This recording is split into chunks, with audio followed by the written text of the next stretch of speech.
Buen día, bienvenidos. Vamos a dar comienzo al taller.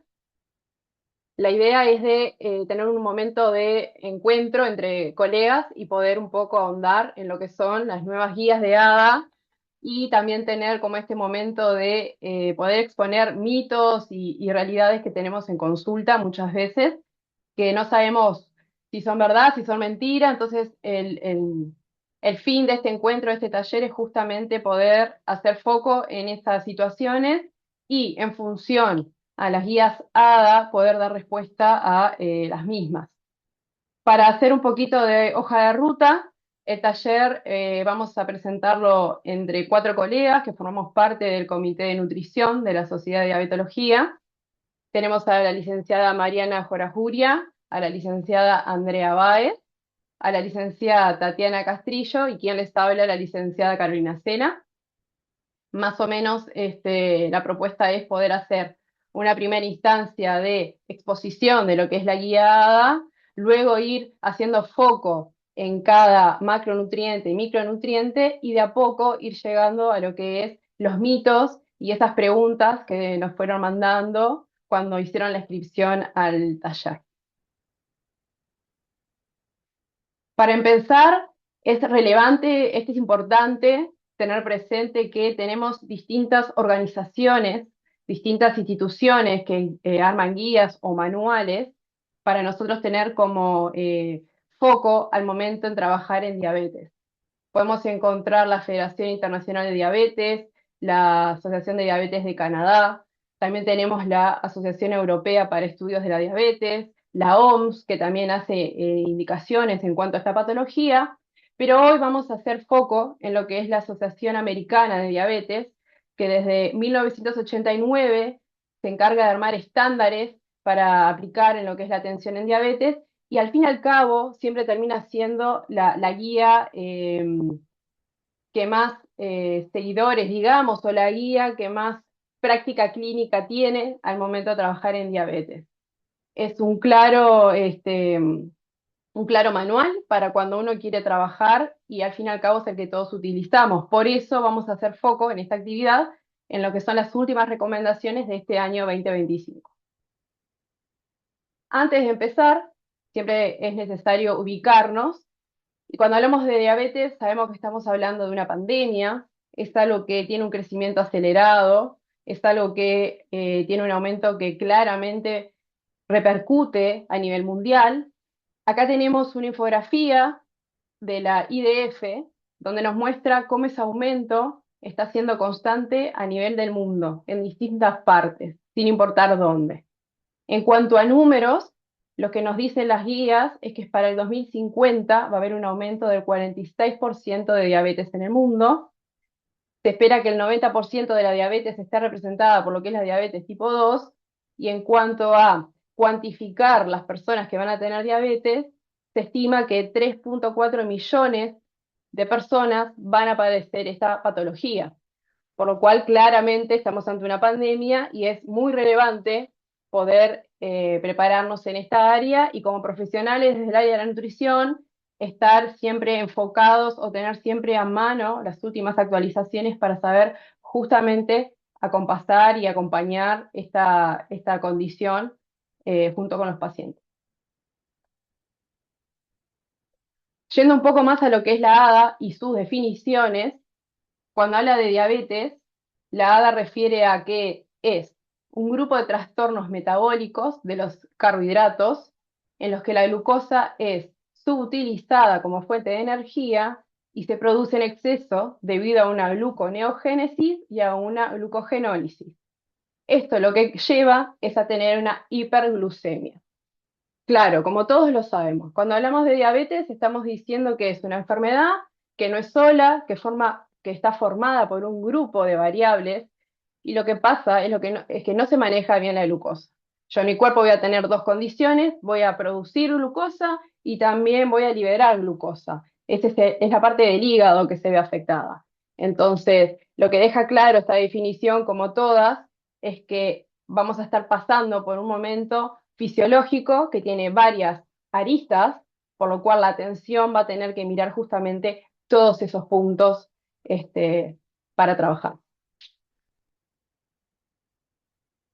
Según ADA, cuando hablamos de diabetes y la clasificamos, tenemos estos cuatro tipos: la tipo 1, la tipo 2, la diabetes gestacional y otras diabetes que se pueden generar a partir de medicaciones o situaciones externas, como puede ser, ejemplo, alteraciones a nivel del páncreas, medicación como corticoides, etcétera. Para la ADA, esta es la clasificación. Si bien es lo que marca en la guía, también se hace una anotación, un hincapié en la parte de que todavía se están buscando mejoras para clasificar, ya que por momentos es muy difícil poder, digamos, colocar al paciente en determinado tipo de clasificación, ya que muchas veces presentan condiciones mixtas. Pero al momento, para ADA, esta sería la clasificación que establece para la diabetes. Entrando un poquito más a lo que es la parte de diagnóstico, esto es importante, más allá de que nosotros como colectivo trabajemos con la parte de educación nutricional, es relevante estar informados en la parte de cuál es el cribado, cómo se diagnostica, qué exámenes se hacen. Por eso hacemos foco a esta parte de la ADA. La ADA tiene 17 capítulos, hay un capítulo puntual que habla de la parte de diagnóstico, cribado, y ahí es donde queremos hacer foco. Cuando hablamos de criterios de diagnóstico, nos vamos a parar en dos condiciones. Uno sería cuando hablamos de que el paciente presenta prediabetes y otro cuando hablamos que el paciente ya tiene la diabetes instalada. Para poder hacer el tamizaje, lo que nos propone ADA es seguir estos parámetros que están acá en la PPT. Estamos hablando de prediabetes cuando la glicada, la hemoglobina glicosilada, se encuentra entre 5,7 y 6,4, cuando tenemos una glicemia en ayuno que está entre 100 y 125, y cuando realizamos una curva de glicemia, siempre considerando que vamos a tener una carga de 75 gramos de glucosa, a las 2 horas queda como resultado entre 140 y 199. Si frente a estos estudios yo tengo estas condiciones, puedo pensar que mi paciente se encuentra en prediabetes. Por otro lado, si yo estoy hablando de que presenta el paciente, en cuanto a la glicada, un valor mayor a 6,5, una glicemia basal que va mayor a 126, o realizo una curva de glicemia, siempre con esta carga de 75, y me da un valor de 200, ahí yo ya me paro en la definición de que este paciente tiene diabetes. Pero un dato que no es menor y que siempre hay que tener presente y considerar es que para hacer este diagnóstico yo tengo que tener dos resultados anormales. A veces pasa que se pide por un tema de paraclínica dos estudios juntos, uno da en diabetes, otro no. Entonces lo que indica la guía ADA es que ese que no dio se tiene que volver a repetir para ver si estamos hablando de diabetes o para poder diagnosticarla o no. En el caso de que no, se tiene que hacer un control a los 3 meses. Eso es lo que indica la guía ADA. Otra parte también que se habla mucho, que tiene un capítulo puntual, es para la parte de diabetes gestacional. Cuando hablamos de diabetes gestacional, cambian un poco los números, que también es importante que como licenciados tengamos eso presente. Y cuando hablamos de diagnóstico, nos hacen referencia a la guía, nos hace referencia a que hay que realizar una curva con 75 gramos de glucosa aplicada entre las 24 y 28 semanas de gestación, y en función a los valores que nos dé esa curva, vamos a ver, comparándolo con esto que nos da de guía, si la persona tiene diabetes gestacional o no tiene diabetes gestacional. Para la ADA, lo ideal es que la persona que va a tener familia planifique el embarazo. Sabemos que muchas veces eso no se puede, no ocurre. Entonces lo que plantea es un control antes de las 15 semanas. Si ese control no nos indica que exista diabetes, sí, a las 24 o 28 semanas se hace la curva en función a estos parámetros y ahí se ve si estamos ante una diabetes gestacional o no. Esta digamos, esta prueba que se hace es la que se utiliza en Uruguay, tenemos una segunda prueba que también se explica, que es la que tiene, digamos, dos pasos, pero en cuanto a los consensos y a lo que plantea ADA, la que recomienda es la de un paso, la de 75, que estaba anteriormente.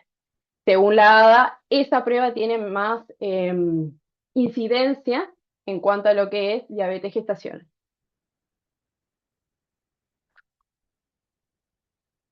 Esta guía hace hincapié también en que el tratamiento tiene que ser personalizado.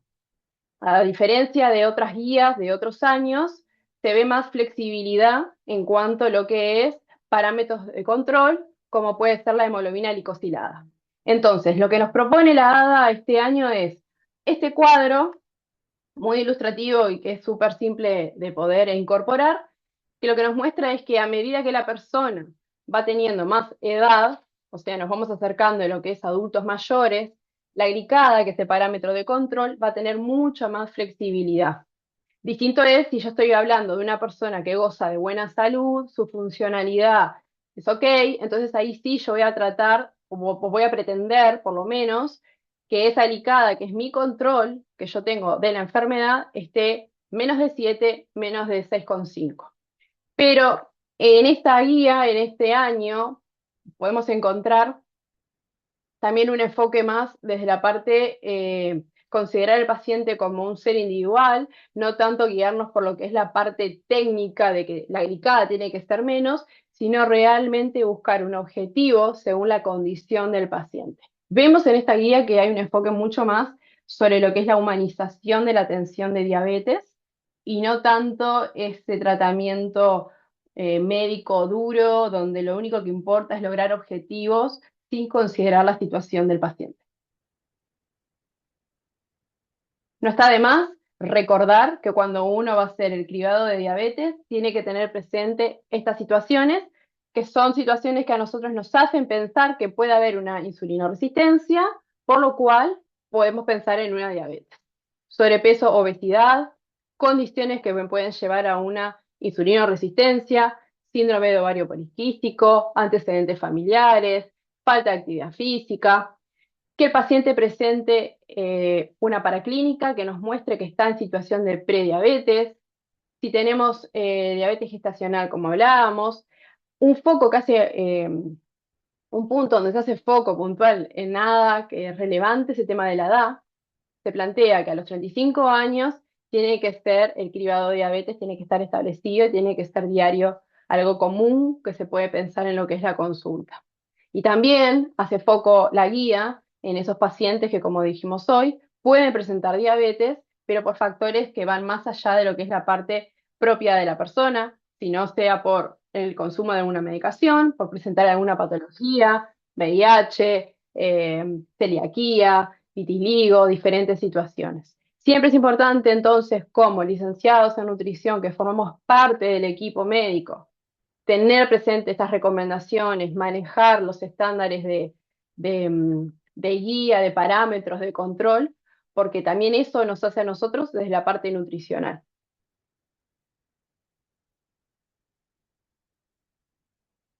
Como les decía, esta guía tiene un capítulo que también habla del empoderamiento del paciente, que hasta ahora era algo que no estaba tan remarcado en las guías anteriores.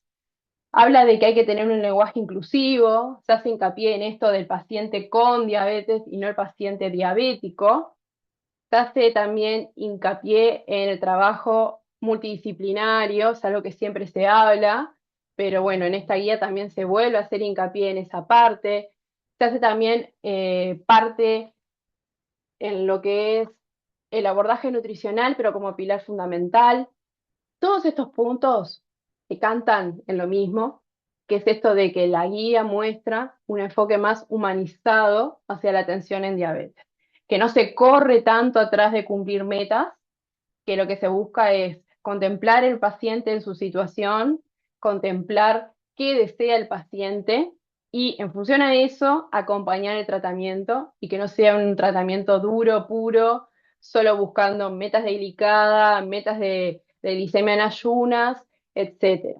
Eso es algo nuevo, nuevo en el sentido de que estaba en las otras guías, pero en esta está mucho más marcado y que claramente va en línea con lo que es la atención en salud hoy, donde se busca considerar determinantes sociales de la persona y donde se quiere tener en cuenta esto, ¿no? De la visión global del ser como un ser biopsicosocial.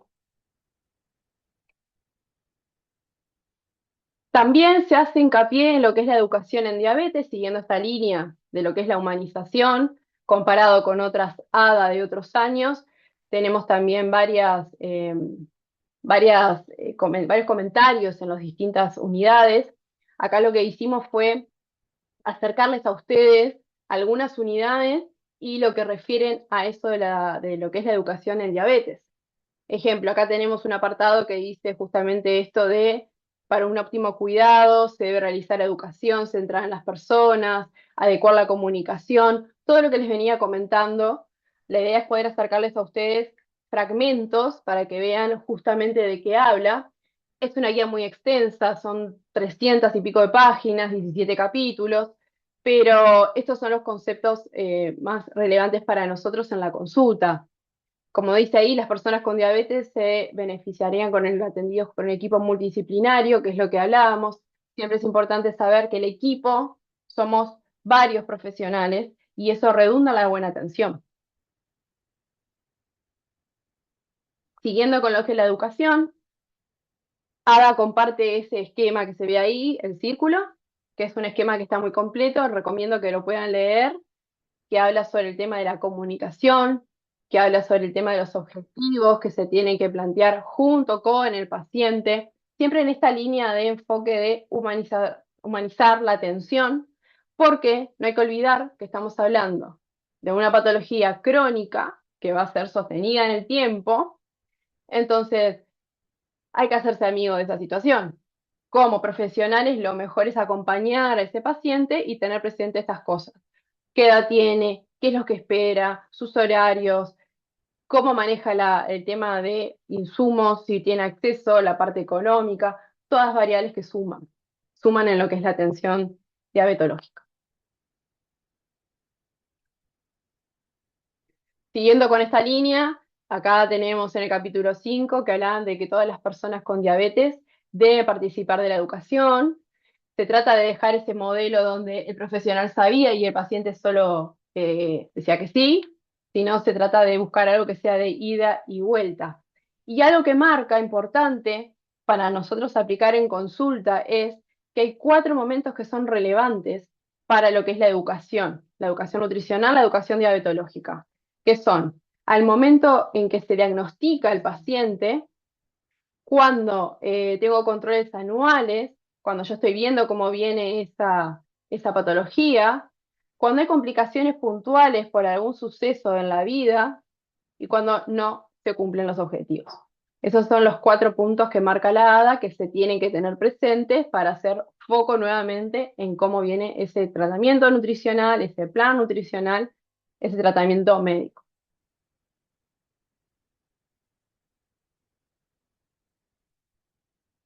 Creo que me falta una ahí en el medio, puede ser.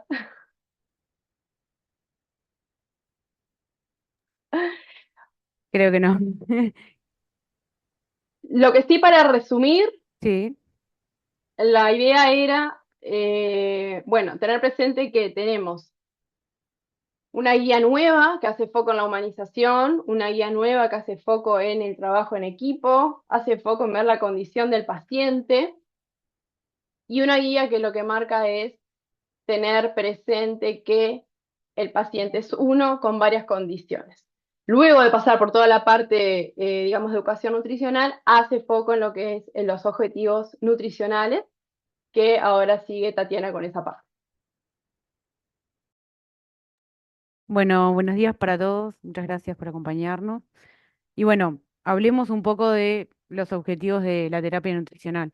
Primero, recordarles que es un pilar fundamental para el tratamiento de la diabetes. No nos olvidemos de eso. Por lo tanto, recordar nuestro rol en ese equipo multidisciplinario, como decía Carolina. Em, bueno, ¿cuáles son los objetivos de esa terapia nutricional? Acompañar al paciente siempre, acompañar esos objetivos que tiene el paciente como siempre individualizados de glucemia, de presión arterial, ya sea retrasar o prevenir las complicaciones de la diabetes, em, los objetivos de peso corporal, alcanzar o mantener, abordar las necesidades nutricionales que tiene esa persona, preguntarle si ya accedió a nutricionista anteriormente, qué, qué, qué, qué relación tuvo anteriormente con la terapia nutricional. Eso es importante para saber cómo podemos abordar nosotros esa cuestión.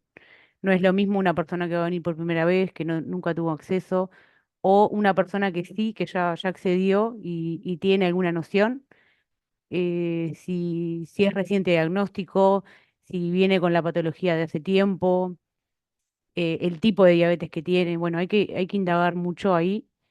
Por eso es importante capacitarnos, estar al día con las guías, estar al día con la evidencia, para así intentar respetar las decisiones del paciente lo que más puedan. Bien, en cuanto a las recomendaciones nutricionales, en el manejo de la diabetes no existe un porcentaje ideal en el manejo en cuanto a los carbohidratos, las proteínas, las grasas. Sí, obviamente nos manejamos dentro de ciertos criterios, pero no hay unos porcentajes fijos.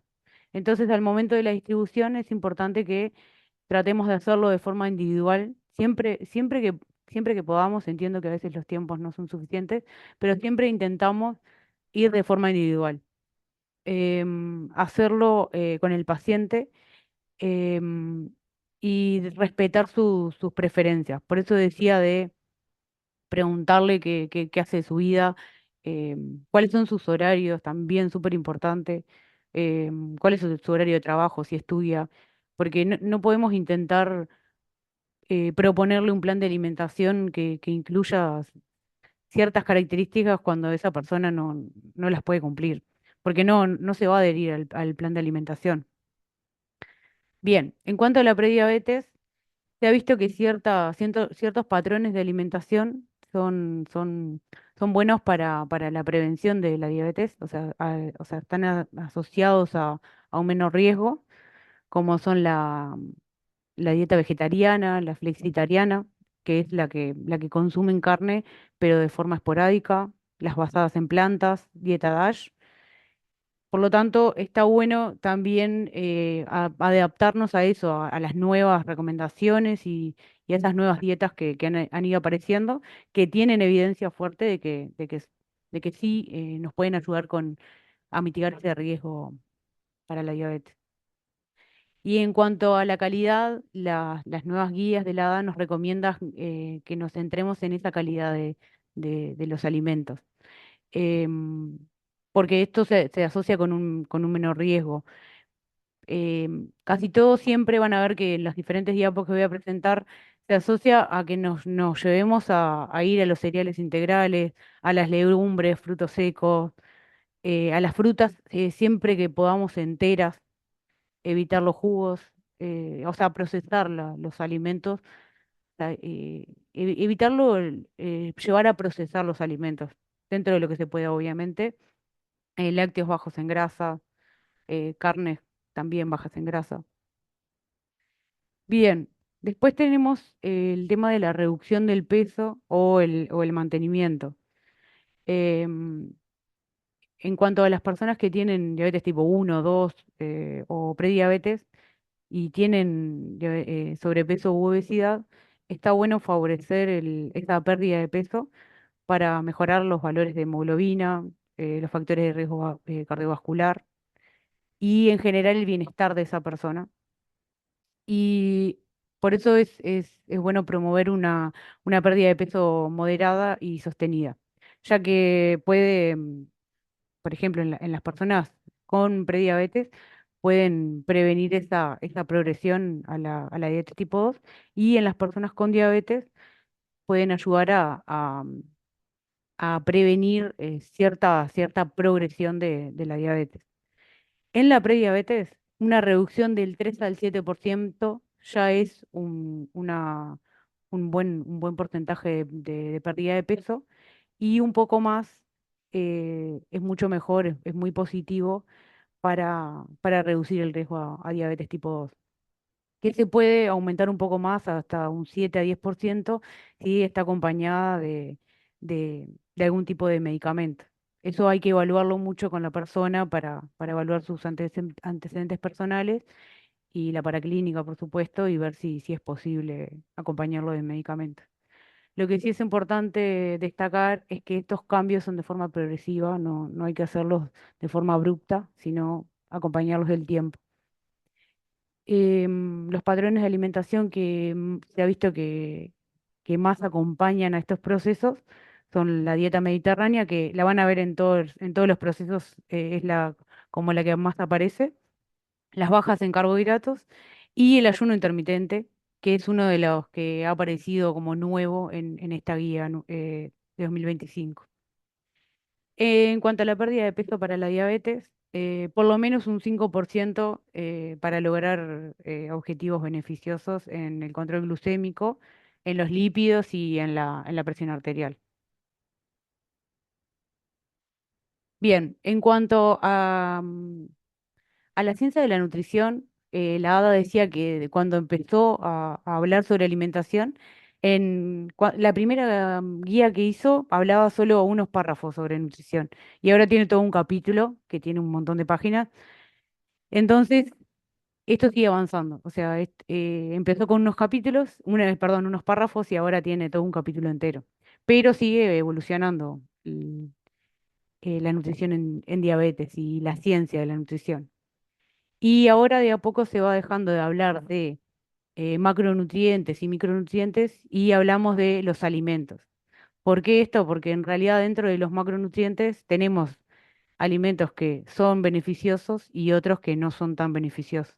Por eso está bueno que hablemos de patrones de alimentación, que son la totalidad de los alimentos y bebidas que consume una persona, y que intentemos que ese patrón de alimentación de la persona sea lo más saludable posible, que se, mm, que se parezca lo más posible a una alimentación saludable, que intentemos que elija alimentos nutritivos. Bueno, que sean altos en nutrientes, bajos en calorías, medianamente. Y bueno, y ahí otra vez aparecen las frutas enteras, las verduras, las legumbres. Bien, en cuanto al plan nutricional, es un componente muy importante, ya lo dijimos, lo vamos a decir varias veces, pero a veces pasa bueno, muchas veces pasa que en el tratamiento de la diabetes no es suficiente, a veces necesitamos el tratamiento farmacológico. Bueno, es un pilar fundamental a veces en la diabetes, pero sí nunca deja de ser importante ese plan nutricional. Entonces, es importante que esa medicación eh, acompañe al plan y al revés también, o sea, que el plan se adecue al cambio de medicación, vayan juntos. O sea, nunca pase de que no se acompañen para prevenir hipoglucemias, para prevenir ese tipo de riesgos. Bien. Es importante, otra cosa importante es que no existe, bueno, ya lo dijimos creo, pero igual la ADA lo destaca como en varios capítulos, por eso nosotros lo traemos de vuelta, que no existe un plan nutricional único para las personas con diabetes y lo destaca varias veces de que debe ser individualizado, que dejemos que la persona nos diga, decida, por eso también ahí que acompañe al nutricionista eh, bueno, si quiere contar hidratos, que lo enseñemos, dónde están los hidratos, cuáles son los que a esa persona le suben la glucemia, cuáles no, en qué momento usarlos, cuándo no. O sea, es importante que tengamos ese diálogo con con el paciente. Y después, otro tema importante, sé que acá estamos entre colegas, pero es importante que todos los profesionales de la salud que nos deriven a los pacientes para que reciban ese tratamiento nutricional personalizado. Y obviamente que sería ideal, que ya lo dijo Carolina, que existan los equipos multidisciplinarios donde podamos trabajar todos juntos para ver al paciente en conjunto, que el paciente se lleve un diagnóstico de todos los profesionales y que sea acompañado y sienta que es escuchado en todos los sentidos. Bien, también sería ideal que ese nutricionista esté capacitado en diabetes, que tenga capacitación en conteo de carbohidratos, que sepa sobre prediabetes, sobre diabetes gestacional, porque se ha visto, la evidencia muestra que hay disminución de la hemoglobina glicosilada entre 1,9% en diabetes tipo 1 y de 0,3 a 2% en diabetes tipo 2. Entonces, sí se ven números reales eh, cuando el nutricionista tiene los conocimientos adecuados para ayudar al paciente. Y también, esto es obvio, pero igual está bueno destacarlo, que también necesitamos al paciente que nos ayude, que tenga el cambio de comportamiento y que también, aunque seamos licenciados en nutrición, promovamos la actividad física. Por lo menos 150 minutos de actividad física por semana, que como ya sabemos, aumenta la sensibilidad de la insulina, que es un factor súper importante para el tratamiento de la diabetes. Bien. Acá volvemos otra vez, lo repito otra vez, porque hace un cuadro sobre sobre los planes de alimentación individuales. Y no nos podemos olvidar también de los objetivos metabólicos que tenemos con el paciente al momento de hacer este plan de alimentación. Em, y también pensar en el momento que está el paciente.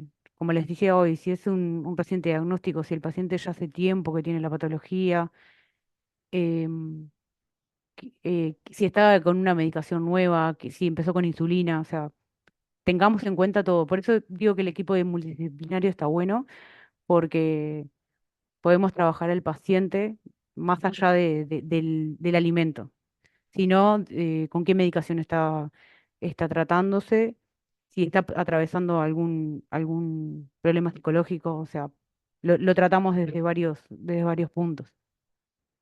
Como les decía hoy, el plan de alimentación, más allá del patrón de alimentación que elijamos, priorizar ese consumo de frutas enteras, evitar el proceso de las frutas, que eso hace que el índice glucémico aumente, el consumo de verduras, legumbres, las carnes magras, cereales integrales, en lo posible que fueran por lo menos la mitad de los cereales que consumamos que fueran integrales, frutos secos, semillas, y habla también la ADA de minimizar el consumo de carnes rojas, las bebidas azucaradas, por supuesto, y los alimentos ultraprocesados. Y otra cosa importante acá que me gustaría destacar es que también hagamos educación en el control de la hipoglucemia, que nosotros tenemos un material en la Sociedad de Dietología, lo pueden encontrar en la página, sobre cómo tratar de forma correcta una hipoglucemia, porque ahí también nos pasa de que el paciente corrige mal la hipoglucemia y consume muchas veces más carbohidratos simples y después, además de que le sube la glucemia, termina consumiendo en exceso carbohidratos, calorías vacías que no necesita. Por ahí lo pueden encontrar y les sirve para compartírselo al paciente. Bien, bueno, un poco acá lo que ya les mencionaba, de que hay varios patrones de alimentación, pero sí a la hora de recomendárselos a los pacientes, acuérdense que lo que los incluye, o sea, lo que tienen en común son que los alimentos son todos similares. O sea, todos incluyen frutas, todos incluyen verduras, todos son altos en fibras, las grasas son saludables. Entonces, céntrense en eso si ven que el paciente no quiere como adherirse a alguno de esos planes de patrones de alimentación que yo les menciono acá. Bien, y como pautas importantes que debemos recordar de los objetivos nutricionales, llevar a cabo objetivos con el paciente que sean individuales, como lo dijimos varias veces, que incluyan el peso corporal, ya sea mantener, aumentar o disminuir, individualizar las preferencias según el nivel socioeconómico, el acceso a esos alimentos, importante, el acceso que tenga la persona, la capacidad del cambio en el momento que se encuentre. Y otra cosa importante que no mencioné, mantener el placer por la comida. Y esto quiere decir que intentemos no prohibir alimentos solo porque sí, sino que al momento de prohibir o reducir sea solo porque la evidencia lo diga. Eso es súper, súper clave. Bien, ahora vamos directamente a cada macronutriente. Si bien, como les decía anteriormente, no hay un porcentaje como estático de carbohidratos para cada persona, sí el control de la ingesta es importante para los objetivos de glucosa. Lo que sí podemos trabajar con los pacientes es que al momento de elegir esos carbohidratos sean ricos en nutrientes y que sean altos en fibra, que elijan los que estén mínimamente procesados. Para eso intentar promover el cocinar en casa y elegir los granos enteros y llenos de fibra. Obviamente desaconsejar el consumo de bebidas azucaradas y preferir como bebida de siempre el agua. Bueno, educación sobre el impacto glucémico, hablar sobre cómo impacta los carbohidratos en la glucemia, hablar sobre las insulinas que usa la persona o la medicación, qué impacto tiene. O sea, eso tiene que trabajar según el tratamiento que tenga la persona.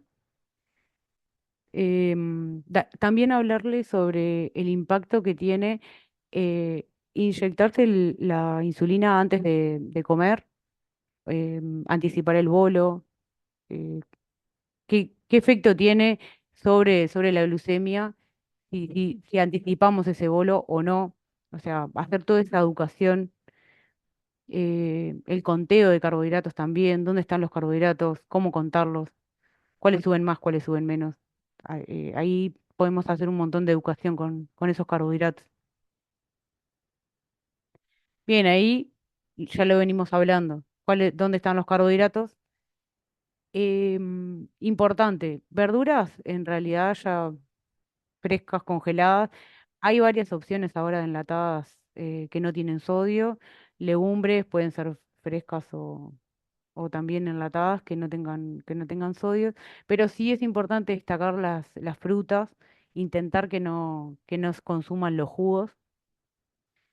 Después los alimentos integrales, intentar en lo posible que la persona consuma integrales y bueno, cuando no sea posible por el caso que sea, ahí sí van a tener que centrarse en controlar las porciones, más estricto. Y como regla general, si la porción tiene por lo menos 3 gramos de fibra, generalmente no siempre indica un alimento con mayor contenido de fibra. Bien, bueno, ¿qué dicen las guías sobre los patrones de alimentación con menos carbohidratos de lo que estamos acostumbrados, de lo que aprendimos? En patrones de alimentación bajos y muy bajos en carbohidratos, en personas con diabetes tipo 2 se observó que sirvieron esas dietas bajas en carbohidratos, reducen la hemoglobina y la necesidad de medicamentos hipoglucemiantes. Y después con respecto a las dietas muy restringidas en carbohidratos, o sea, menor a 26 de la energía total. Ahí la evidencia es un poco contradictoria, porque si bien los primeros 6 meses fue eficaz en la reducción de la hemoglobina, em, ya no era el mismo efecto después de un año de seguir esa restricción.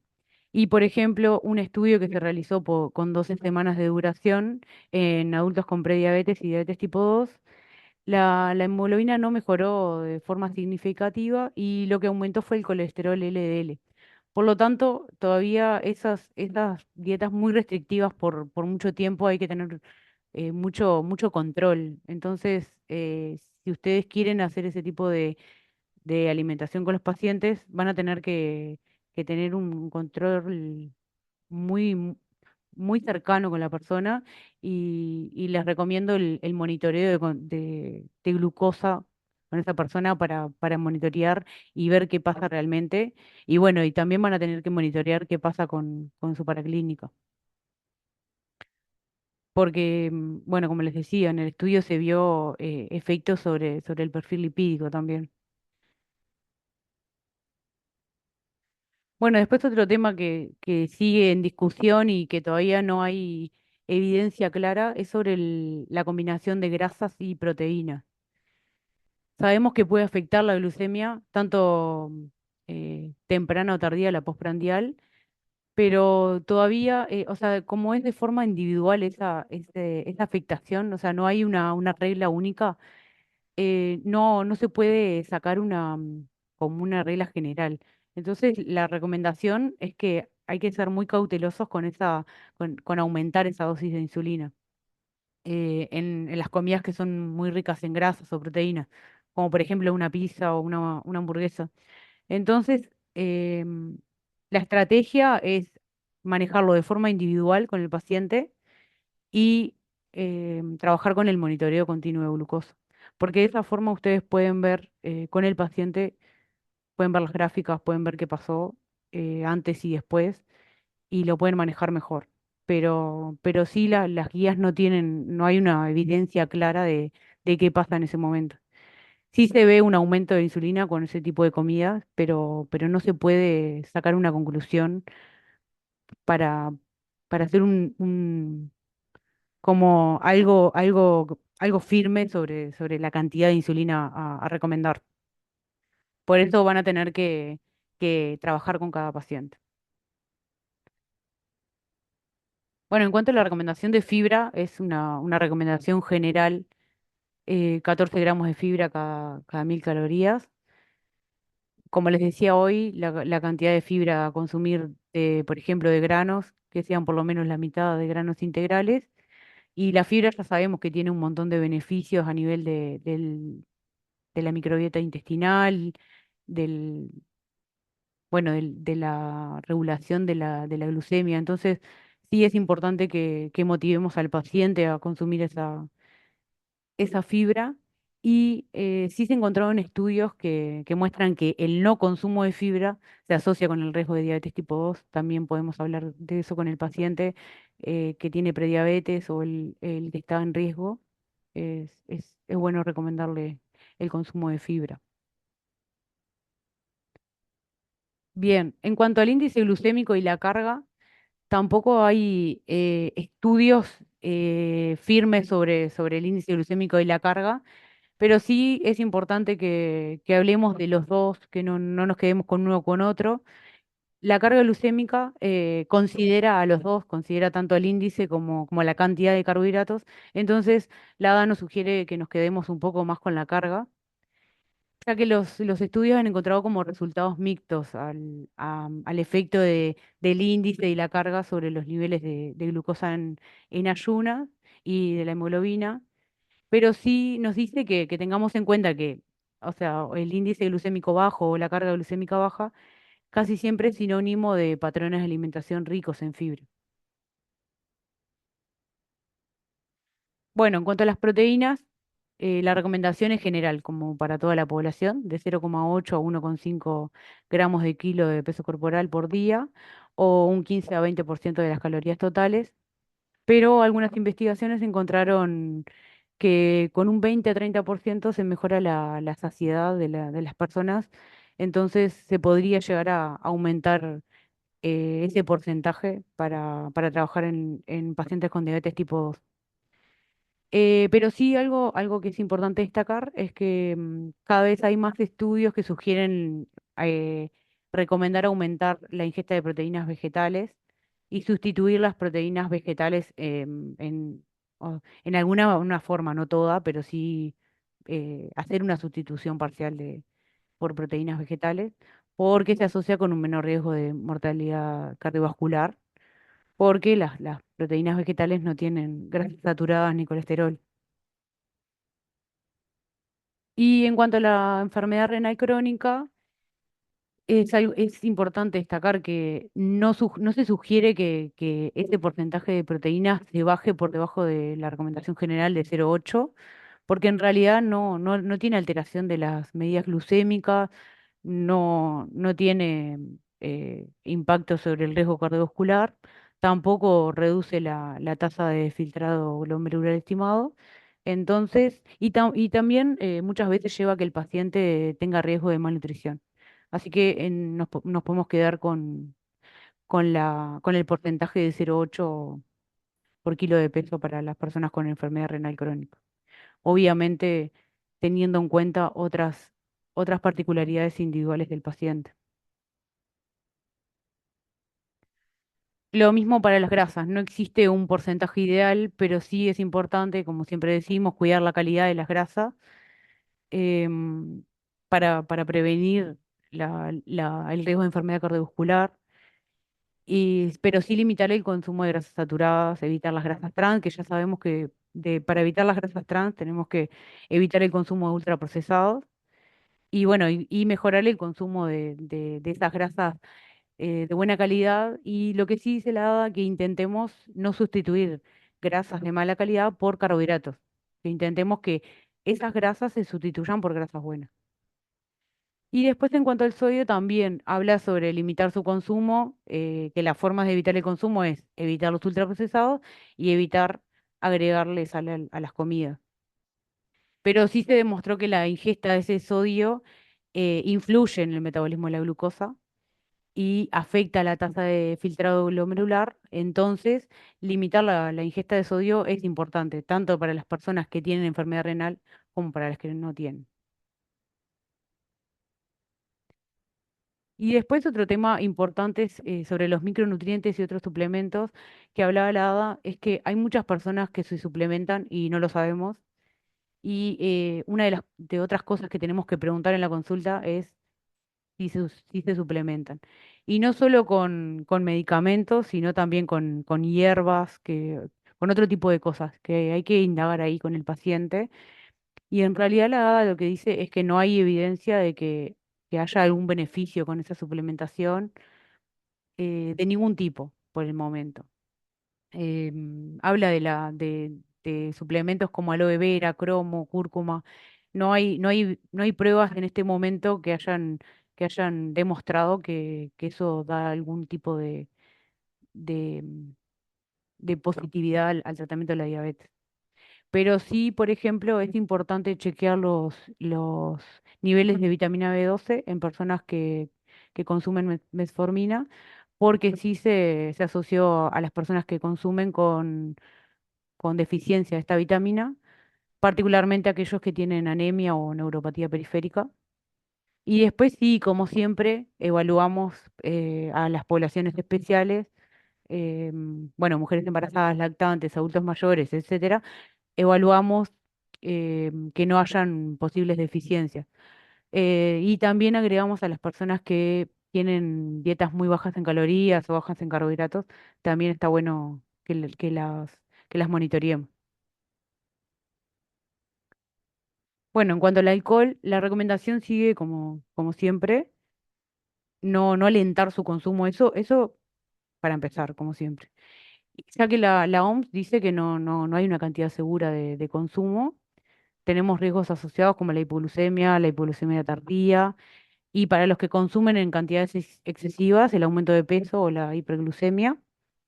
Y es importante que eduquemos también al paciente en estos riesgos en caso de que nos diga que consume alcohol y que lo alentemos a que se controle la glucemia antes y después de beber para que minimicemos esos riesgos. Y obviamente que lo mejor sería que no beba, pero en caso de que lo haga con moderación. Y ahí tenemos la recomendación de dos o menos bebidas para los hombres y una o menos bebidas para las mujeres. Que eso equivale a una cerveza o una copa de vino o 44 mililitros de licor. Bien, en cuanto a los edulcorantes no nutritivos y el alcohol, y el agua, perdón, seguí con el alcohol. Como les decía anteriormente, aconsejar el consumo de agua ante todas las bebidas, el resto de bebidas, eso siempre. pero sabemos que hay personas que vienen acostumbradas a consumir bebidas endulzadas.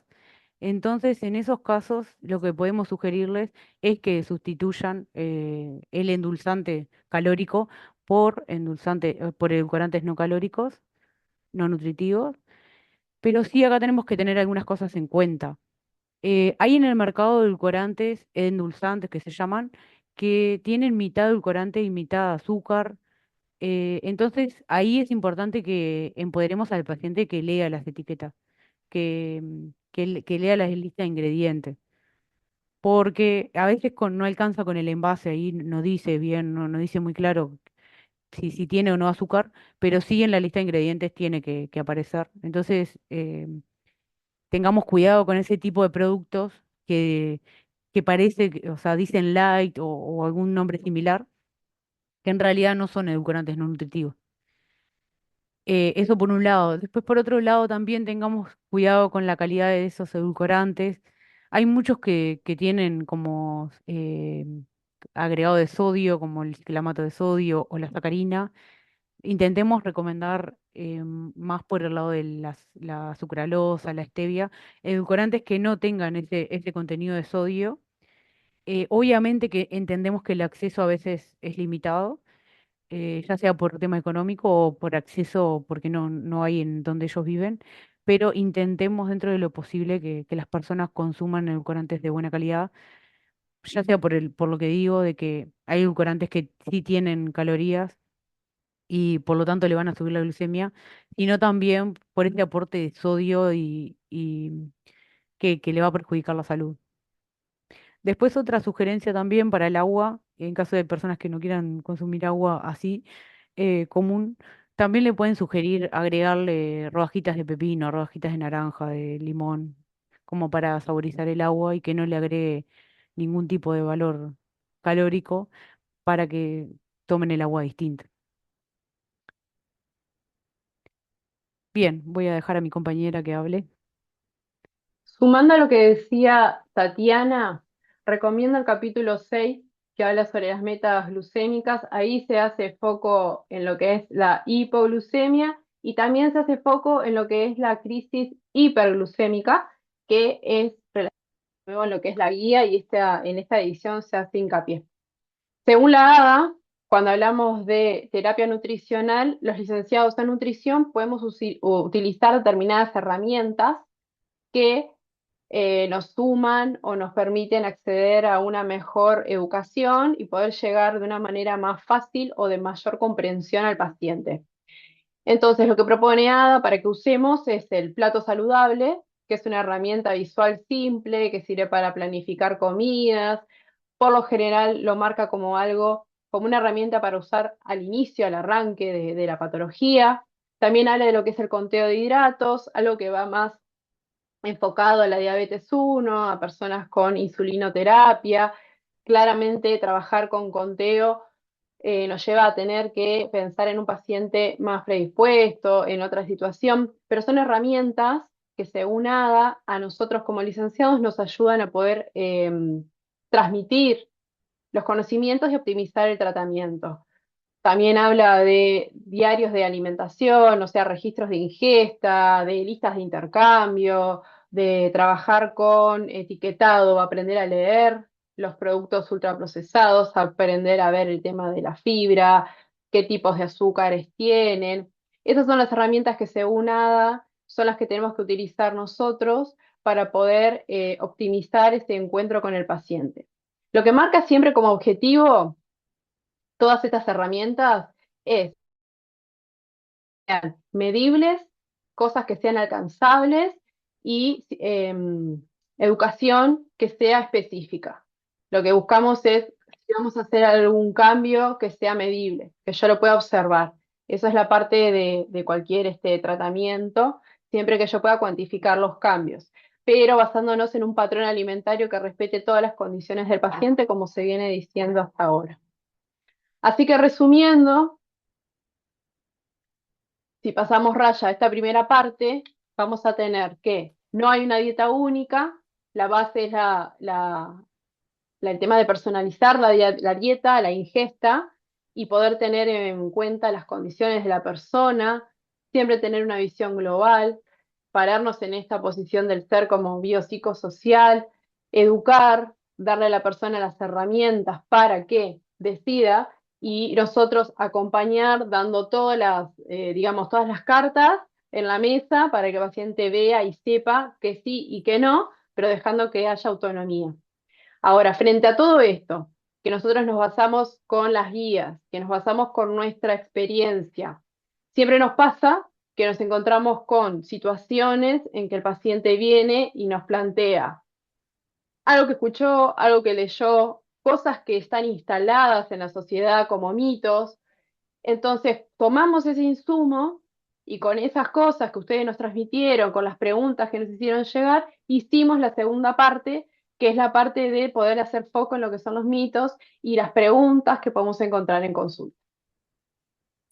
Buenos días, ¿qué tal? Mi nombre es Andrea y para ir redondeando la primera parte que presentaron Tatiana y Carolina y dar inicio a la segunda, que tiene más que ver con los mitos más frecuentes que llegan a las consultas y las preguntas que ustedes plantearon, poder dilucidar algunas. Hicimos un resumen de lo que ustedes nos trajeron en el formulario de inscripción. Algunos de los puntos que ustedes trataron ya los trabajaron Tatiana y Caro y otros los vamos a hablar en esta segunda etapa. Por ejemplo, si es necesario eliminar los almidones, si está permitido el consumo de todas las frutas y verduras en personas con diabetes. Al respecto de dietas bajo en carbohidratos, Tatiana ya hizo referencia en algunos puntos, yo voy a hablar de algunas otras cositas. El índice glicémico como único aspecto importante de un alimento. Ya se habló que en realidad no, hay muchas herramientas y muchos puntos a tener en cuenta. El uso de diferentes tipos de azúcares que tienen otras denominaciones, la importancia de aprender a leer las etiquetas, como mencionaba Caro, los edulcorantes, si son perjudiciales o no, si solo los carbohidratos tienen poder de elevar las glicemias, también lo mencionó un poco Tati. Y bueno, y si es indispensable consumir colaciones por parte de las personas con diabetes. Yo voy a ahondar en lo que es algunos tipos de patrones alimentarios que ustedes preguntaron en el cuestionario de inscripción. Voy a hacer algunos punteos básicos porque no da el tiempo para ahondar tanto. Primero que nada, la dieta antiinflamatoria en diabetes. Bueno, es conocido que la obesidad es precursora de la inflamación crónica sistémica y esta es la patogenia de la insulinoresistencia y otras enfermedades cardiometabólicas. Entonces, sin duda que tiene relación con la diabetes. También sabemos que los alimentos en sí mismos, independientemente del peso, tienen acciones pro o antiinflamatorias. Pero con respecto a esto, lo que dicen los diferentes estudios que se han hecho es principalmente que lo que se sabe es a raíz de extractos concentrados de sustancias contenidas en los alimentos, no de alimentos en sí, la complejidad de la dieta, las interacciones interindividuales y el hecho de consumir los alimentos como mezcla de los mismos y no individuales, hace que se dificulte saber con certeza cuál es la acción antiinflamatoria de determinados alimentos. Entonces, no es muy concluyente. También existen variedad, podés avanzar una más si querés, Tati, variedad de dietas antiinflamatorias, no hay dietas antiinflamatorias únicas. Entonces, los estudios más serios al respecto lo que hicieron fue como unificar criterios de todos los tipos de dietas antiinflamatorias, porque difiere mucho en qué alimentos incluir y qué alimentos excluir, pero tienen en común el consumo de frutas, verduras frescas, frutos secos, semillas, bajo en grasas saturadas, bajo en ultraprocesados y rico en ácidos grasos poliinsaturados. También promueven el consumo de hidratos de carbono integrales y desaconsejan el consumo de hidratos de carbono procesados, no integrales. Entonces, en definitiva, una dieta antiinflamatoria es el objetivo, o sea, termina siendo una dieta con un índice glucémico y una carga glucémica baja. Según los organismos internacionales referentes en diabetes, las que más se adecúan a este patrón alimentario son las mediterráneas y la DASH. sin necesidad de excluir o incluir concretamente alimentos puntuales. Entonces, enfocarnos en eso, en grupos de alimentos, en variedad de alimentos y en la calidad de los mismos. No hay no hay mayores conclusiones al respecto de las dietas antiinflamatorias. Después otro punto que trajeron fue las dietas low carb y las dietas keto. También un poco mencionó Tati más atrás. Primero que nada, a modo de conceptualizar lo que significa cada una dieta baja en carbohidratos es una dieta que tiene entre 130 y 225 gramos de hidrato de carbono, y una dieta keto son dietas con menos de 50 gramos de hidrato de carbono por día. Los estudios que se han realizado en general no son de más de 8 a 12 semanas, han mostrado buenos resultados en cuanto al descenso de peso, al control de la hemoglobina glicosilada y al manejo de las glicemias en ayuno. Hay controversia respecto del perfil lipídico, si bien al principio parecería que eleva el colesterol total y los triglicéridos, en el correr de las semanas parecería ser que estos valores se normalizan y aumenta el HDL y las partículas de colesterol LDL se vuelven más grandes, lo que hace que disminuya el riesgo cardiovascular. En contra, bueno, existe el hecho de que no hay estudios de mayor tiempo, son todos de una duración muy breve. El efecto rebote, si se abandona este tipo de patrón alimentario con respecto al peso al año, es mucho mayor que en dietas hipocalóricas tradicionales, de 12% en dietas low carb y cetogénicas, contra 3,7% en dietas hipocalóricas totales. También hay mucha discusión con respecto a la adherencia al tratamiento a largo plazo. Bueno, y los resultados en realidad metabólicos no se desconocen por ahora. Se sigue discutiendo también si los efectos que se observan a corto plazo tienen que ver con la reducción real de hidratos de carbono o con el descenso de peso secundario. Parecería ser útiles este tipo de dietas, capaz que avanza Tati,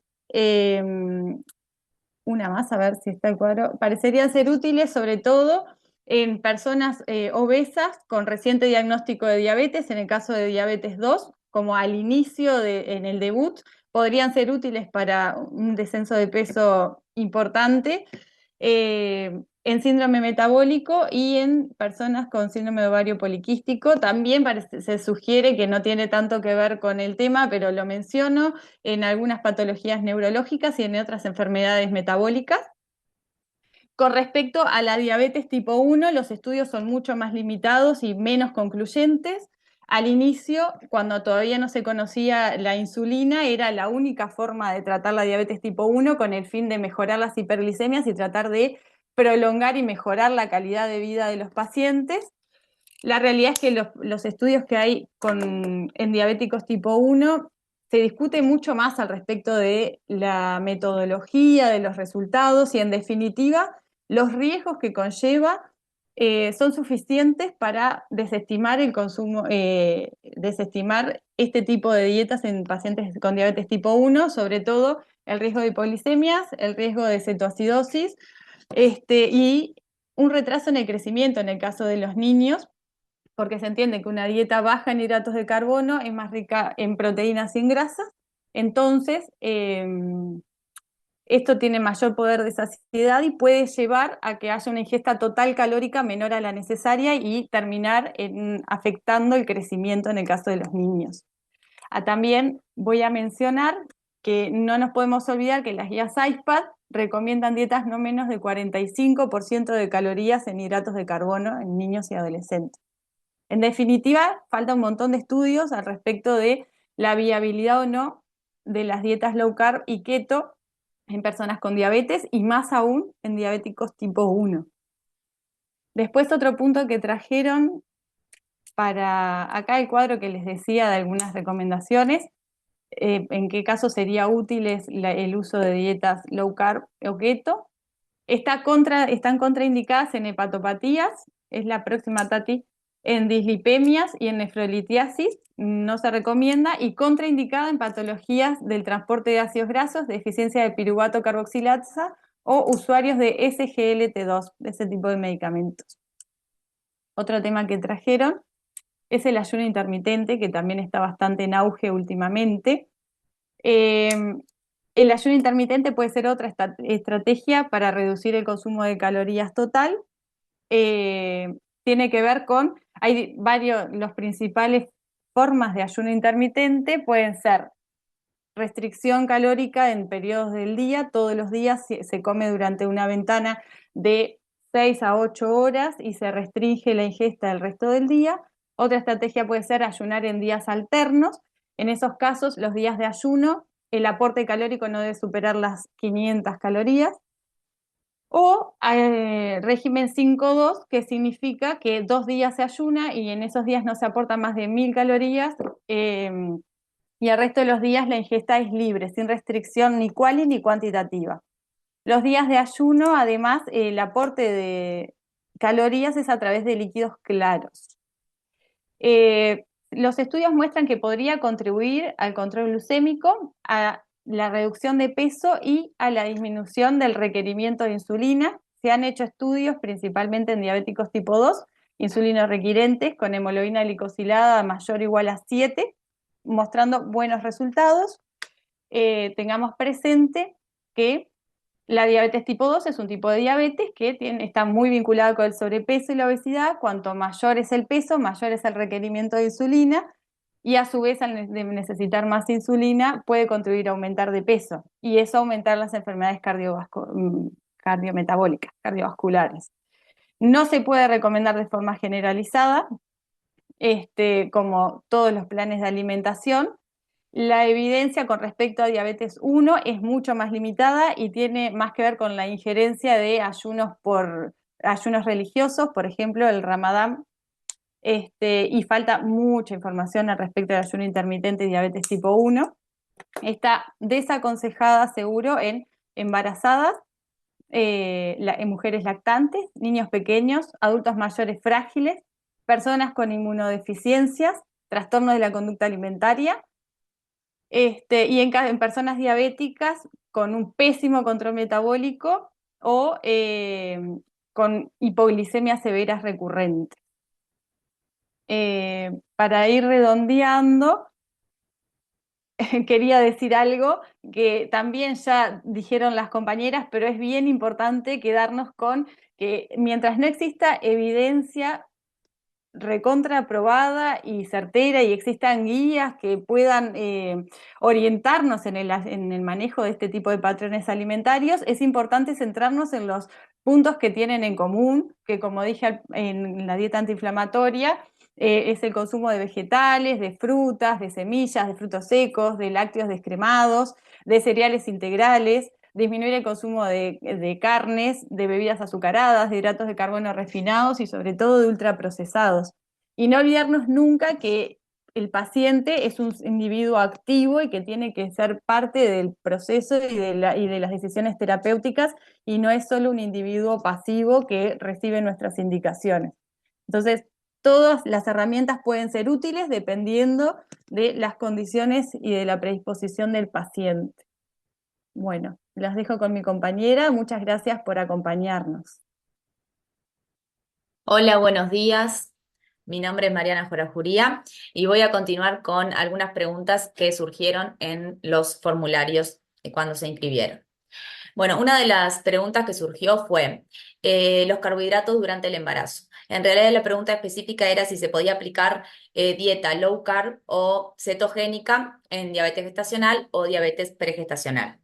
En realidad este tipo de dietas, como ya mencionaron anteriormente, recomienda un aporte de carbohidratos entre 20 y 50 gramos por día, que son súper bajos. Las guías, por ejemplo, ADA 2025 recomienda un aporte en diabetes gestacional de 175 gramos por día y que no sea inferior a 160 gramos por día. También la Sociedad Europea de Endocrinología lo que sugiere en diabetes pregestacional es que se puede restringir un poco más ese rango de carbohidratos hasta 130 gramos por día, que incluso habla que puede ser beneficioso en madres que comienzan el embarazo con sobrepeso u obesidad. pero siempre hay que hacer hincapié que no puede haber una recomendación inferior a 100 gramos de carbohidratos por día.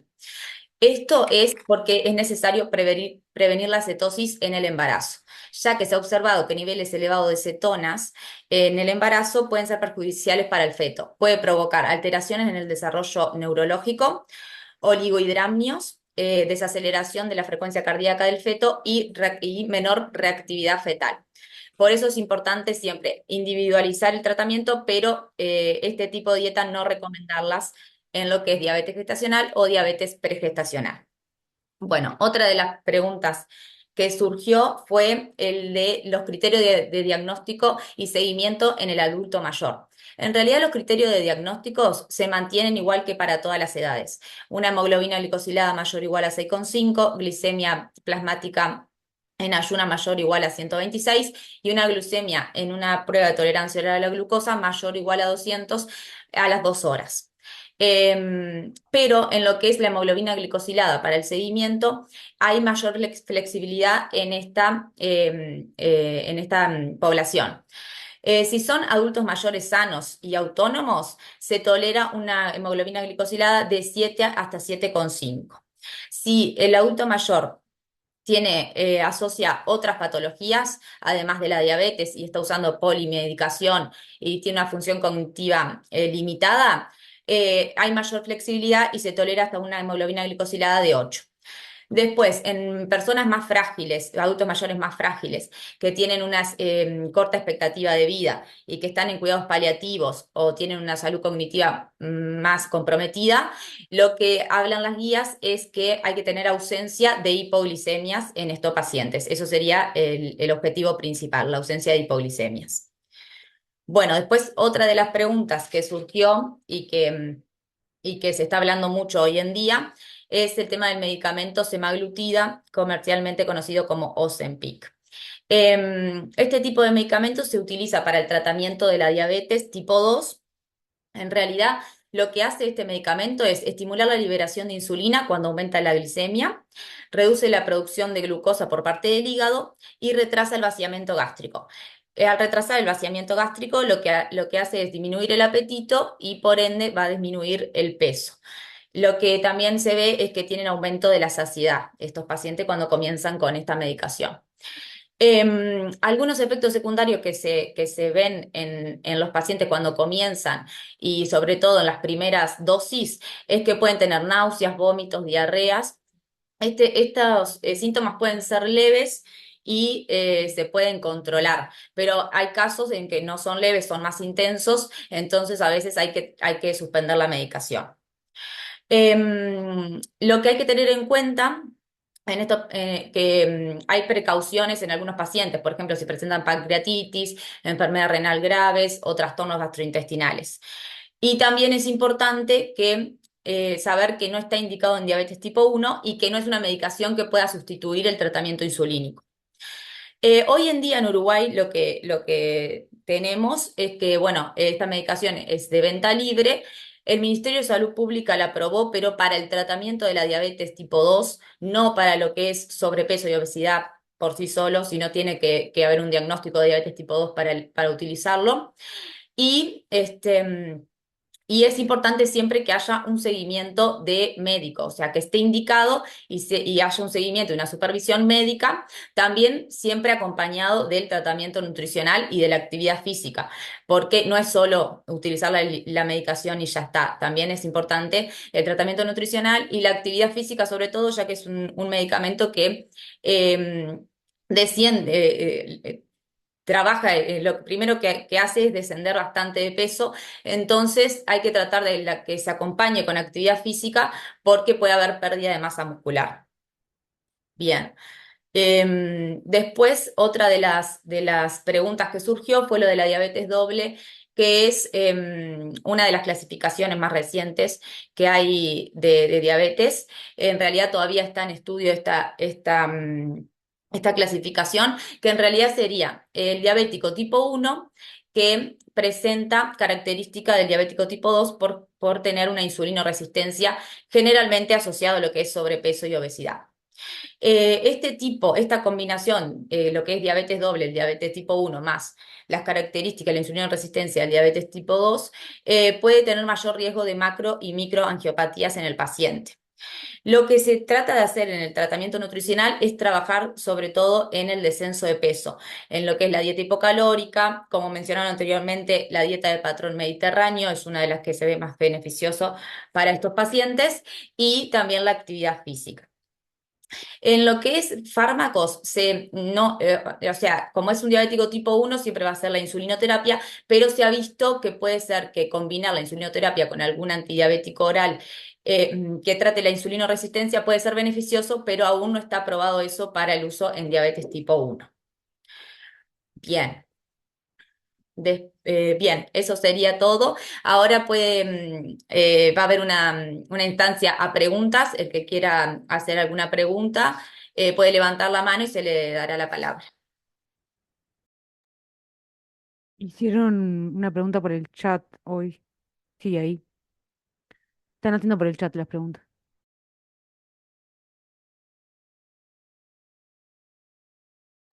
Quieren saber sobre el ayuno intermitente, de cuántas horas y eh, el aporte de hidratos en colación nocturna en diabetes gestacional. Capaz Bueno, que vamos por parte. Primero, sobre el ayuno intermitente, de cuántas horas, que capaz que Andrea puede contestarlo. Y también pregunta sobre el ayuno intermitente y la actividad física. Y después vamos con hidratos de carbono en colación nocturna en diabetes gestacional. bien. Existen tres esquemas principales de ayuno intermitente. El ayuno intermitente diario es en ventanas de ingesta de 8 horas como máximo y de ayuno de 16 horas como mínimo. Hay otras combinaciones, por ejemplo, 6-18, 4-20, más estricto. Eso es cuando se ayuna todos los días. La otra combinación es en días alternos en la semana, 3 días de ayuno. En esos días de ayuno el aporte calórico es a través de líquidos claros y no más de 500 calorías por día, que pueden ser ingeridas en una sola comida o distribuidas a lo largo de las comidas. Y los días que no se ayuna no hay restricción ni calórica ni de selección de alimentos. Y el otro esquema principal es de 5-2, es decir, 5 días de dieta ad libitum se llama, que es de consumo libre en cuanto a calidad y cantidad, y 2 días de ayuno, en donde esos días la ingesta calórica máxima es de 1000 calorías aportadas de una sola vez o distribuidas en el día y a través de líquidos claros. Y la pregunta puntual era esa, ¿no? No la veo en el chat la pregunta, Tati. Ah, bueno, las ves. Capaz te la mandó como mensaje directo. Sí, Porque creo me que sí. acuerdo que era la estructura de las ventanas, de qué periodo de ayuno y que no, eso sí. Sí, y después Ah, preguntó de actividad física y ayuno no intermitente. está contraindicado. En el caso, los estudios que se hicieron, por ejemplo, que ya como les dije, los estudios principales son con diabéticos tipo 2 con utilización de insulina, lo que se recomienda siempre es el uso de monitoreo continuo de glucosa para ir evaluando el estado glicémico justamente y prevenir hipoglicemias. Y lo otro importante en el ayuno intermitente es controlar la ventana de alimentación, que si bien es libre, bueno, priorizar grasas de buena calidad, hidratos de carbono integrales, o sea, el aporte de fibra y proteínas antes que otros alimentos, porque si vamos a elegir la técnica ayuno intermitente y vamos a romper el ayuno con un alfajor o unas galletitas, igual capaz es media inútil la elección. No sé si respondí por ahí lo que esperaban. Em, y después pregunta cómo elegimos qué plan de ayuno intermitente seleccionamos para el paciente. Y eso teniendo en cuenta al paciente, a los gustos, a lo que le quede mejor. De las ventajas que se ha visto con respecto a la práctica de ayuno intermitente es esa flexibilidad a la hora de que no tienen que estar todo el tiempo contando, viendo calorías, sino que hay días que tienen dieta libre, digamos, entre comillas, porque les dije que hay que tener ciertos recaudos. como terminé mi presentación, es fundamental centrarnos en la persona que tenemos enfrente y tener claro que no todas las estrategias sirven para todos los individuos. Siempre hay que ver qué está dispuesto, qué no, cuáles son sus hábitos y cuáles son sus preferencias. No olvidarnos que es un individuo activo. Cris, ¿tenés la mano levantada? Hola, Sí, perdón, hola, buen día, Chiquilinas, excelente la presentación, la verdad, muchas gracias. gracias. No, lo único que quería decir sobre el ayuno intermitente es tener en cuenta dos cosas. En primer lugar, que si bien los días, las horas, digamos, que quedan libres, ellos tienen como una ingesta libre, justamente, tener en cuenta que el paciente con diabetes, sobre todo el paciente con diabetes tipo 1, esa ingesta no puede ser libre, o sea, va a ser reglada con el aporte de carbohidratos, todo correspondiente a un día, porque siempre está bueno recordar que el paciente con diabetes tipo 1 tiene una ingesta de carbohidratos diaria, estimada, que en realidad no puede ser juntada porque, en horas, porque yo hice muchas horas de ayuno. Sabemos Yo hice nosotros en la práctica de referencia la consulta que si vos principalmente haces... a diabetes tipo 2, que era donde está Claro, más estudiado. no, te entendí perfectamente, André, te entendí perfectamente, lo aclaro porque capaz que quien hizo la pregunta puede quedarse con Quería la idea de saber. que en diabetes 1 también. Sí, muchas gracias, Vi que dijiste clarísimo, pero me parece que no está de más dejar claro eso. Y otra por cosa es supuesto. que en el diabético 1 tenemos que tener presente siempre que la gluconeogénesis es mucho más activa. Entonces, eso que dijiste, André, recién de el automonitoreo glucémico sería como muy importante si pensamos en un plan con ayuno intermitente en un diabético 1, porque hay que realmente estimar qué pasa con la gluconeogénesis después de todas esas horas de ayuno. Incluso en diabetes tipo 1 se recomienda el monitoreo de cetonas regular para ir controlando y Exacto. previniendo la cetosis, que ese es un punto que no había mencionado en la presentación y no es menor. Buenísimo, gracias. A vos. Después tenemos, muy buena la charla. Quería saber si pueden recomendar alguna bibliografía para investigar más sobre ayuno intermitente y dieta antiinflamatoria. Andrea. Tienes la- La bibliografía está toda en la presentación, la última Capaz que ahora diapositiva. comparto de vuelta. Comparto de Dale. vuelta para que la vean, porque la Sí. saqué enseguida. Ahora la vuelvo a compartir. Y después teníamos para Mariana, que estuvo trabajando sobre, que estuvo dando la charla, perdón, sobre eso, de, perdón, vuelvo,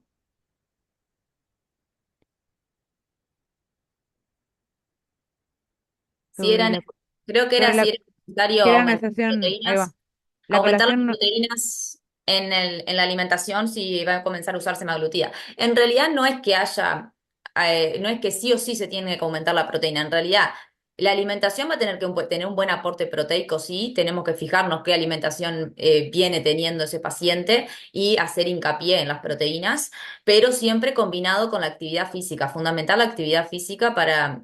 Y obviamente que cuando estoy haciendo actividad física ya necesito aporte proteico, pero fundamental eso para poder proteger lo que es la masa muscular y no tener esa pérdida y además mejorar la composición aumentando la masa muscular y bajando la grasa. no, acá encontré la que te quería decir, de Ah, era otra. diabetes gestacional y colación nocturna. Sí, en realidad en diabetes gestacional la colación nocturna cuando se indica más o menos son entre 15 y 20 gramos de carbohidratos. Solo un aporte a lo que está diciendo Mari en eso de la medicación. No ¿Mm? hay que aumentar la cantidad de proteínas, pero sí se sabe que la proteína va a dar más saciedad, entonces potencia lo que es la medicación que también causa eso.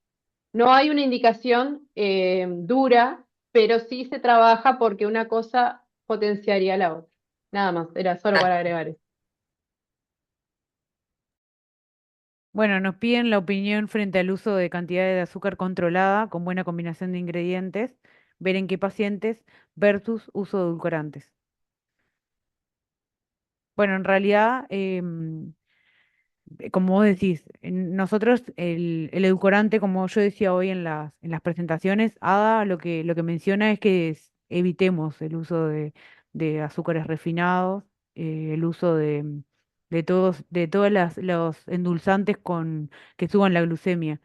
eh, Dice que usemos el edulcorante o no, los no calóricos, pero que sí, lo dice, lo recalcan varias partes de la guía, que intentemos no utilizar los endulzantes calóricos.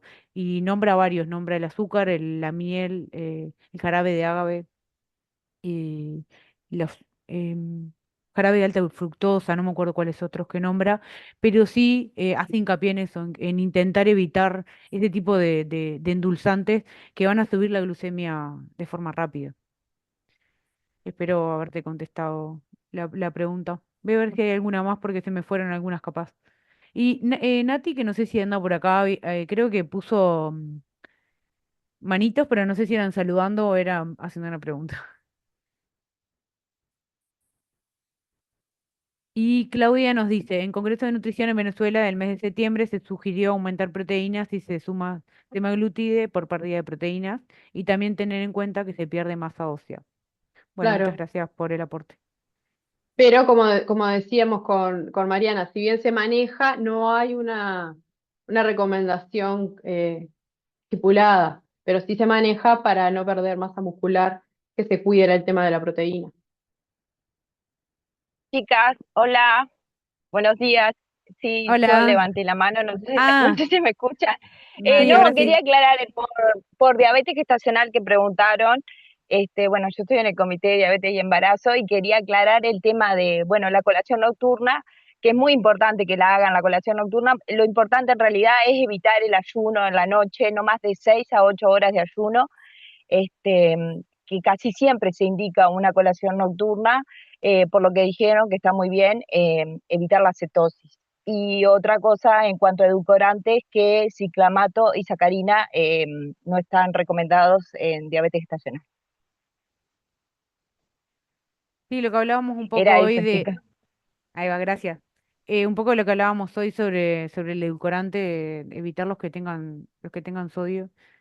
Bueno, justo esos dos también, evitarlos en la población general.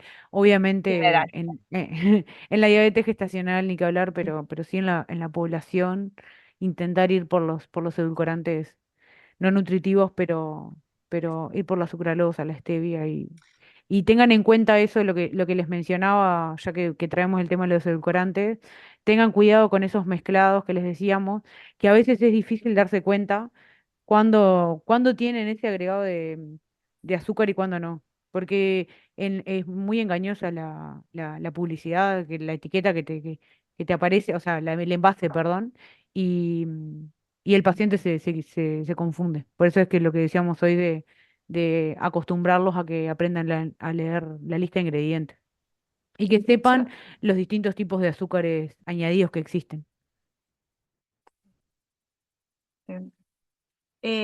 Ahí Alicia volvió a decir que preguntaba nuestra opinión, porque hay estudios que muestran respuesta de aumento de insulina frente al consumo de edulcorantes. Yo, como me manejo en la consulta, es tratando de desestimar el hecho de endulzar las comidas que no la requieren, por lo menos. Por ejemplo, vienen muchas personas que hacen un licuado de frutas o una ensalada de frutas más allá de la recomendación o de cuánto licuado o ensalada de frutas se puede comer o no, o se hacen una compota y la endulzan. Entonces voy por el lado de que mejor no y que reduquen el paladar a sentir los sabores naturales de los alimentos.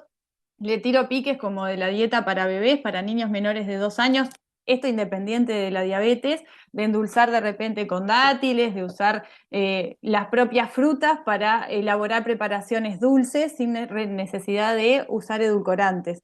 Igualmente, la postura de las organizaciones internacionales sigue siendo de que se puede consumir edulcorantes. Siempre vamos a recomendar los de mejor calidad, como ya lo mencionamos antes en la presentación, y que son seguros porque en realidad la recomendación máxima es en función del peso y es muy difícil excederse en adultos. Si se puede desestimar el consumo, o sea, no endulzar alimentos, mejor. Y si las personas no acceden a comer los alimentos naturales y los tienen que endulzar para tolerarlos mejor, bueno, la selección de un edulcorante adecuado. Así es como lo manejo yo. Trato del azúcar y repaso siempre que el azúcar, así como la sal, son alimentos que nuestro cuerpo no los necesita naturalmente de forma agregada porque los alimentos tienen el azúcar y el sodio que nuestro cuerpo sí necesita para sus funciones. Es mi opinión, mi postura y cómo me manejo yo en la consulta, que es lo que preguntaron justamente.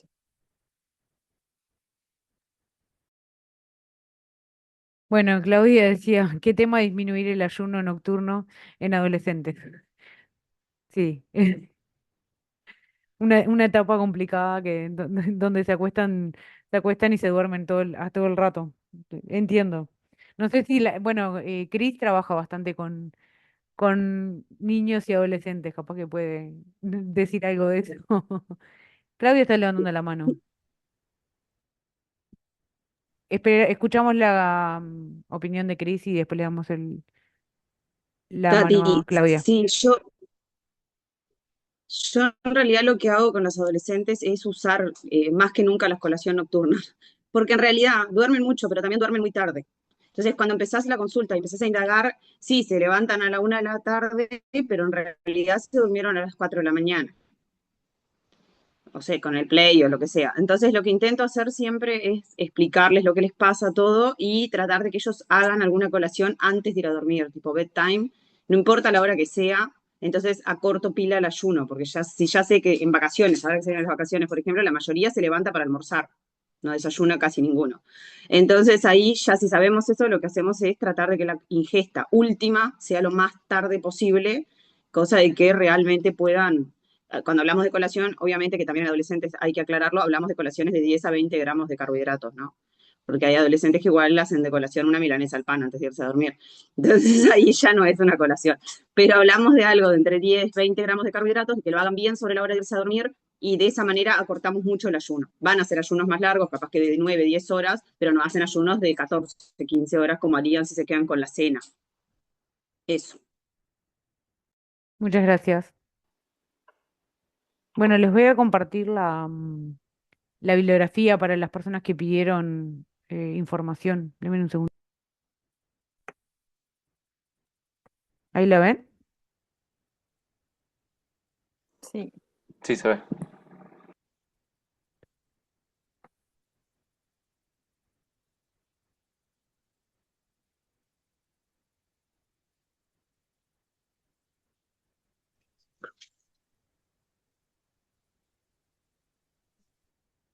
Bueno, supongo que le habrán podido sacar una fotito.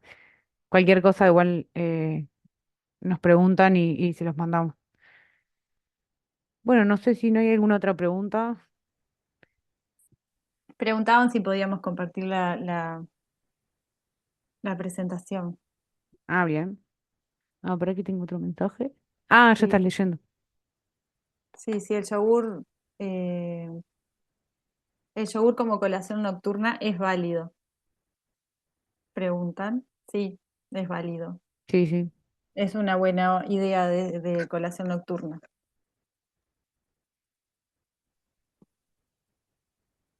Y bueno, gracias a los que nos te están poniendo gracias por la presentación Sí. y gracias a Gracias a ustedes por todos por acompañarnos. acompañarnos, que Sí. también se mantuvieron con nosotros de principio a fin. Así que de mi parte, muy agradecida y bueno, esperemos les haya sido provechosa la actividad.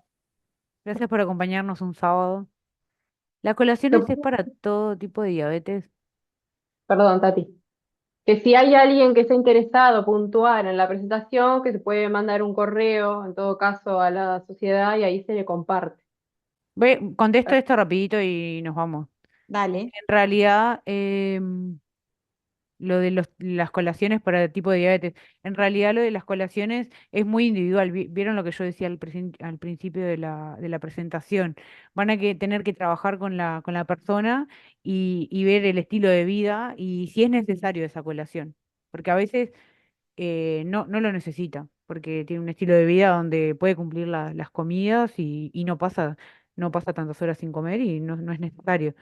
Pero sí, como decía Cris hoy, es un adolescente que se va a acostar a las 4 de la mañana y el otro día se va a levantar muy tarde. Y sí, en esa persona es necesario, pero en una persona que trabaja, no sé, en oficina y que puede almorzar en hora siempre, a la misma hora, desayuna siempre a la misma hora, y eso no tiene por qué consumir una colación. Entonces, vas a tener que evaluar la situación de tu paciente como para definir si necesita una colación o no Hay una frase según su que yo requerimiento, todo eso. uso La con del los yogur ya la pacientes. respondí. ¿Qué, Perdón, perdón? perdón. En función a lo que decís vos, que hay una frase que yo uso siempre y que la remarco a los pacientes, es que la colación es un derecho, no una obligación. Entonces yo tengo que ver, claro, que yo tengo que ver según la situación y el paciente si puede utilizarla, si es necesario o no. Bien. Y bueno, Hay, perdón. que hay una pregunta más, capaz que la respondo rápido. Sí, Dice si está comprobado que el uso de vinagre de manzana disminuye la insulinoresistencia. No está comprobado, no significa que sí o que no, no hay estudios suficientes, igual que otras sustancias como la canela, la cúrcuma, etcétera. Por eso la ADA no recomienda la suplementación o la indicación de alimentos o suplementos específicos para tratar la insulinoresistencia o la diabetes. Falta estudios, no es ni que sí ni que no. No sé si están de acuerdo o no las colegas del taller. sí, en realidad yo puse esa parte, la ADA pide que no lo hagan de forma rutinaria esa suplementación, porque hasta el día de hoy no hay evidencia contundente que indique esa suplementación. Ojo, capaz que mañana salen estudios contundentes que sí, pero cuando ADA lanzó esas guías de 2025, en realidad no habían guías fuertes que lo acompañaran. Claro. No significa que no, pero no hay suficiente evidencia por ahora. Claro.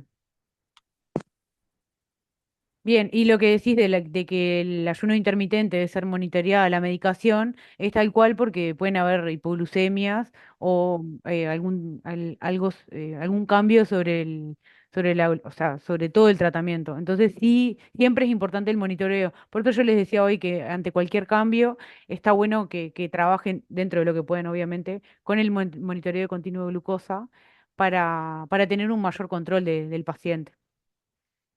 Así que bueno, dentro de lo que puedan, siempre trabajen así con el paciente. Así que bueno, cualquier cosa nos escriben al mail de la sociedad y esperamos poder hacer otra charla para hablar de alguna otra cosa que surja.